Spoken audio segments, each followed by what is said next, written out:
Nëse një njeri i beson Allahut, i beson xhenetit, i beson xhenemit, i beson ditës së Kiametit, Allahu xhaleshanu këtij njeriu do t'ia lehtëson punët e dunjos. Wa amma man bakhila wastagna. E tash Allahu xhaleshanu kalon ka ana e kundërtën, shikon. Allahu xhaleshanu, shikoni çka thot pastaj në vazhdim të ajetit. Wa kadhaba bil husna.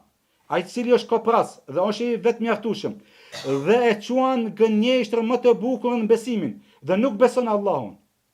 Nuk beson ditës së Kiametit. A e keni patën? Ka prej njerëzve qysh me besu për xhenet.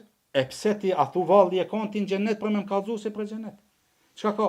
A thu vallë që ai cili agjiron ka me pas një derë janë, a e kanë ti në xhenet me na kallëzu këto të mirat. Andë wa kadhaba bil husna. Ky njeri e përgënjeshtron ajo që është më e bukur, Allahun, pejgamberin asem, ditën e gjykimit, xhenetin dhe nuk beson. E Allahu xhaleshanu këtij njeriu çka i thot? Fasanuyasiru lil usra. Ne do t'ja lehtësojmë rrugën drejt dënimit, drejt shkatrimit. Ky njeri do të ketë mundime, do të ketë telashe, do të ketë një jetë të ngushtë,